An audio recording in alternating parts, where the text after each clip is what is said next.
তই একলা হেলি আই চুনু ক'ত গেল তাত তামাম চৰ্দি জ্বৰ কাহো হৈছি না তাৰ কৰোণা হলাই তামাম ঘূৰি আছিল এইকেইদিন নাই কৰোণা হোৱা নাই কৰোণা ইলেকশ্যনৰ পিছত হ'ব এতিয়া কেনেকে হ'ব তই কিন্তু এটা ডেঞ্জাৰ কথা কৈ দিলি দেই পুৱাই ঐ বাবলা মই এটা কথা ভাবছো আই এই ইলেকশ্যনৰ বতৰত তামাম টিভি চেনেল গেলাই কোনি জয় হ'ব কি হ'ব এইগিলা ওলাই আছে আমিও এটা সমীক্ষা ওলাও নেকি তই গাছত গৰু উঠা কথা কওঁ আই কিবা এটা কথা কওঁতে আমাৰ আওকাত গেলা নিজৰ জানি ল'ব লাগে সমীক্ষা এটা ওলাব লাগিলি গোটেই অসমৰ হাজাৰ হাজাৰ মানুহৰ ঘৰত যাব লাগিব আৰু সিহঁতৰ পৰা ডাটা গেলা ল'ব লাগিব তই ঘণ্টা কোনখন পৃথিৱীত যাতে আছা আই সমীক্ষা কৰিব মানুহৰ ঘৰে ঘৰে যায় নেকি চব মিছা কথাই গেলা সমীক্ষা কৰা সন্থা গেলাই কেইখনমান বাতৰি কাগজ কিনি লয় তাতে কি লেখছি সেই মানুহকেইটাৰ ওপৰত অলপ আলোচনা কৰি পেলাই কৈ দে মই আজি যাৱা 10 দিনৰ যিমান বাতৰি কাকত পাছো চব কিনি আনছো আৰু এটা নিউজ পৰ্টেলৰ লগত কথাও পাতছো তাতে আমাৰ সমীক্ষাটো জনাই দিম যেগেলা সমষ্টিত ফিক্স হয় হ'ব বুলি গম পাওঁ সেই সমষ্টিবিলাকত জয় হ'ব বুলি কৈ দিম আৰু বাকীগেলাত 50-50 চান্স থকা বুলি কম এইবাৰ যদি কিবা অলপ আন্দাজে মিলি যায় তেতিয়াহ'লে আমাক আভাৰ বাই টিভি চেনেলগেলাত মাতব আৰু বেলেগে পইচা দি সমীক্ষা কৰিব দিব দে একবাৰ টিভিটো উঠি চাওঁ দে আমি তই কেনেকে উঠবি মই উঠিম ভাই টিভিত জীৱনত ওলাই পোৱা নাই কাষত থিয় হৈ থাকিম দে আই মাই চালি একবাৰ ভাল পাব দে হ'ব দে কিবা এটা মেনেজ কৰিম দে নমস্কাৰ প্ৰিয় দৰ্শক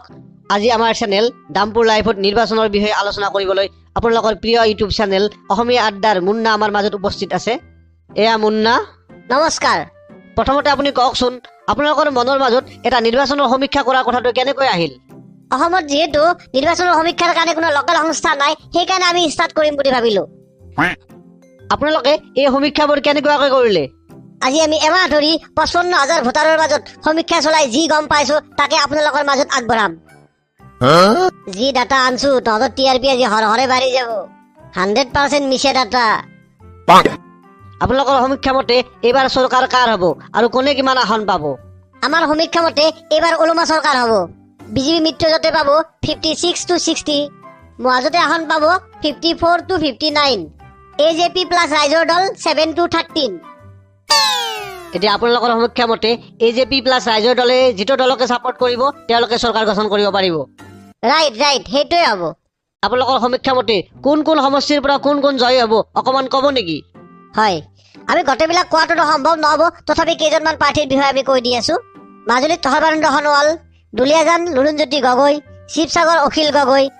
আৰু হাজো সমষ্টিত দুলু আহমেদ জয় হোৱাৰ পূৰ্ণ সম্ভাৱনা আছে কিন্তু জালুকবাৰী সমষ্টিত হেমন্ত বিশ্ব শৰ্মাদেৱ 100% জয় হ'ব বুলি আমি নিশ্চিত হৈছো এই মক্কেলটো ক'ৰ পৰা আহিল এই সমষ্টিকেইটা সকলো জৰে কোনি জয় হ'ব এক আৰু দুটা বাক্য কৈ খেদবা লাগিল নহ'লে ই আমাৰ টিআৰপি তলক নিব আপোনালোকৰ সমীক্ষা মতে মুখ্যমন্ত্ৰীৰ দাবীদাৰ কোন আমাৰ সমীক্ষা মতে ৰাইজৰ প্ৰথম পছন্দ হেমন্ত বিশ্ব শৰ্মা দ্বিতীয় পছন্দ সৰ্বানন্দ সোণোৱাল তৃতীয় পছন্দ গৌৰৱ গগৈ তাৰপিছত লুৰুণজ্যোতি গগৈ আৰু অখিল গগৈ আপোনালোকে ভোট দিয়াৰ সংক্ৰান্তত ৰাইজক কিবা আহ্বান জনাব নেকি প্ৰিয় দৰ্শক ভোট যিহেতু আমাৰ অধিকাৰ তাক আমি সাব্যস্ত কৰিব লাগিব আৰু আমি জাতীয় স্বাৰ্থৰ হৈ মাত দিয়া সৎ আৰু নিকা প্ৰাৰ্থীক ভোট দি এখন নিকা চৰকাৰ গঠন কৰাৰ কাৰণে অনুৰোধ জনালো শেষত আপোনালোকৰ চেনেল ডাম্পুৰ লাইভক কৰজোৰে নমস্কাৰ জনালো ধন্যবাদ আজিলৈ ইমানতে এৰিলো